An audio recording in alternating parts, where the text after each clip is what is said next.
कभी सोचा है कि जिस टूथपेस्ट से हम दिन की शुरुआत करते हैं और शहर में खड़ी वो ऊंची सी इमारत, इन दोनों में आखिर क्या कनेक्शन हो सकता है?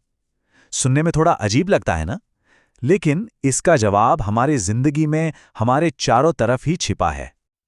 और वो जवाब है खनिज। जी हाँ, वही मिनरल्स। टूथपेस्ट को चमचमाती सफेदी देने वाला टाइटेनियम ऑक्साइड हो या फिर उस बड़ी सी बिल्डिंग को मजबूती देने वाला लोहा, ये दोनों ही धरती के अंदर से निकले खजाने हैं। ऐसे खजाने जिनके बिना हमारी आज की दुनिया की कल्पना भी नहीं की जा सकती। और यहीं से कहानी शुरू होती है भारत के एक बहुत ही अनोखे विरोधाभास की। एक ऐसी जमीन जहां बेशुमार दौलत और उसकी कमी, दोनों की कहानियां एक साथ चलती हैं। देखिए, भारत को प्राकृतिक संपदा का वरदान मिला है। हमारे पास संसाधन तो बहुत हैं, लेकिन उन्हें संभालना एक बहुत बड़ी चुनौती बन गया है। पर इस पहेली को सुलझाने से पहले ये समझना जरूरी है कि आखिर ये संसाधन या रिसोर्स होता क्या है। इसे आसान भाषा में समझते हैं। कोई भी चीज़ सिर्फ चीज़ नहीं होती। वो एक संसाधन तब बनती है जब वो हमारी ज़रूरत पूरी करे, साथ ही उसे निकालने की टेक्नोलॉजी हमारे पास हो, उसे निकालना आर्थिक रूप से फायदेमंद हो और समाज भी उसे अपनाए। पानी, जमीन, खनिज, ये सब इसी परिभाषा के दायरे में आते हैं। और यहीं पर भारत का वो विरोधाभास सामने आता है जिसकी हम बात कर रहे थे। एक तरफ तो हमारे पास कोयला, लोहा, पानी और उपजाऊ जमीन के भंडार हैं, लेकिन दूसरी तरफ इन्हीं का इतना ज्यादा इस्तेमाल हुआ है कि अब इनकी क्वालिटी गिर रही है।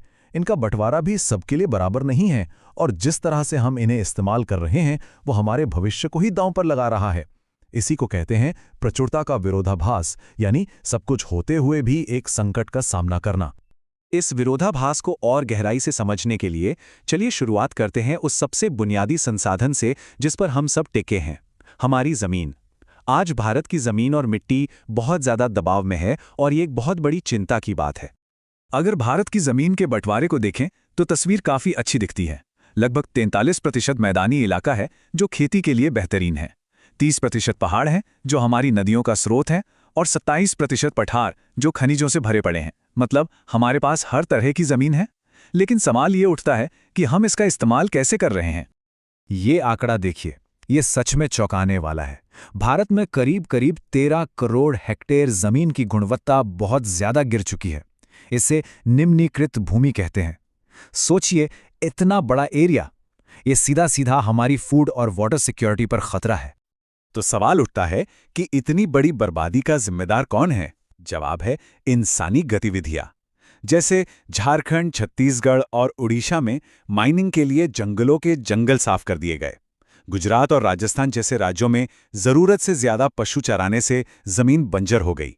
और पंजाब, हरियाणा में तो कहानी और भी अलग है।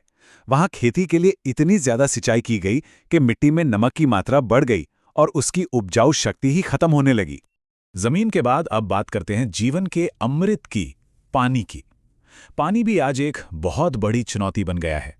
और भारत में पानी की समस्या सिर्फ इसकी कमी की नहीं है, बल्कि इसके सही मैनेजमेंट की भी है।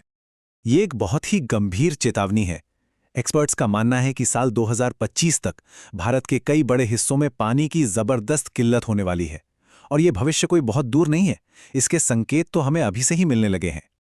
और यहाँ एक बात समझनी बहुत जरूरी है। प्रॉब्लम सिर्फ पानी के कम होने की नहीं है, जो पानी बचा है उसकी क्वालिटी भी खराब हो रही है। हमारी नदियाँ, हमारा ग्राउंड वाटर, सब कुछ फैक्ट्रियों के केमिकल्स और खेतों में इस्तेमाल होने वाले पेस्टिसाइड से जहरीला होता जा रहा है। मतलब जो पानी है भी वो पीने या इस्तेमाल करने लायक नहीं बच रहा। लेकिन जहां चुनौती है वहां समाधान भी है, और कुछ समाधान तो हमारी परंपराओं में ही छिपे हैं। जैसे मेघालय की ये 200 साल पुरानी बांस ड्रिप सिंचाई की तकनीक। जरा सोचिए, ये कितनी कमाल की चीज है। बिना किसी मोटर या बिजली के, सिर्फ ग्रेविटी के दम पर बांस के पाइपों से झरनों का पानी सैकड़ों मीटर दूर खेतों तक पहुंचाया जाता है, और वो भी सीधा पौधों की जड़ों में बूंद बूंद करके। पानी की एक भी बूंद बर्बाद नहीं होती। ये दिखाता है कि हमारा पारंपरिक ज्ञान आज भी कितना कीमती है। चलिए अब उन संसाधनों पर आते हैं जिन्हें हम अपने विकास का इंजन मानते हैं, यानी खनिज। लेकिन इस इंजन को चलाने की एक बहुत बड़ी कीमत चुकानी पड़ती है। एक मानवीय और एक पर्यावरणीय कीमत, जिसे अक्सर अनदेखा कर दिया जाता है। देखिए, भारत खनिजों के मामले में काफ़ी अमीर है। हमारी गाड़ियों और इमारतों में लगने वाला स्टील लौह अयस्क से बनता है। हवाई जहाज़ और बर्तनों में लगने वाला एल्यूमीनियम बॉक्साइट से मिलता है।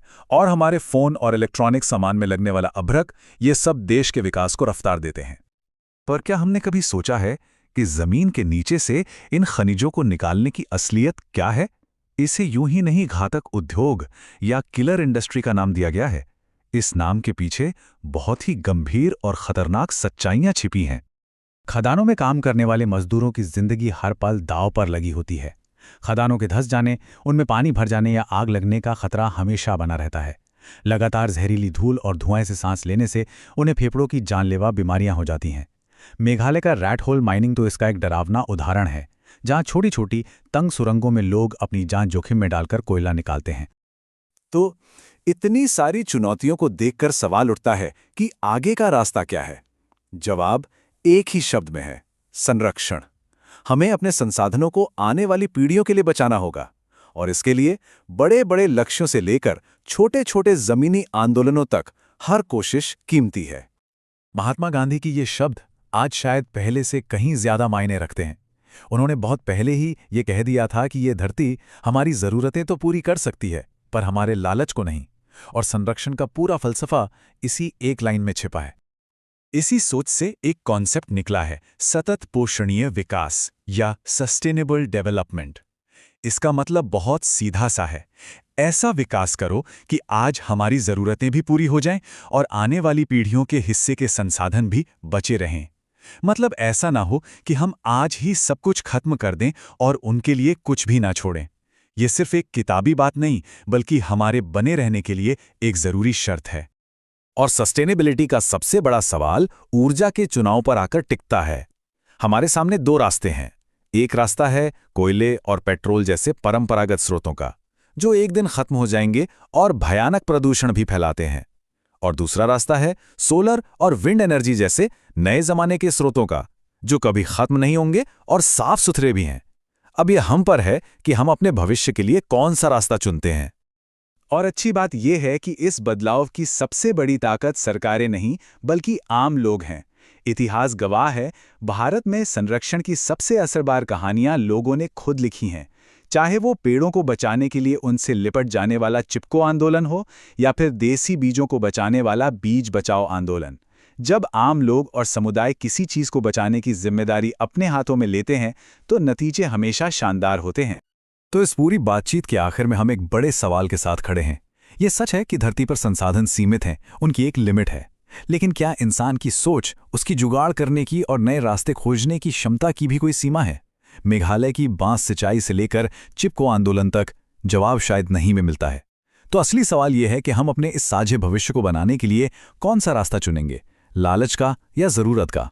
विनाश का या संरक्षण का? चुनाव हमें ही करना है।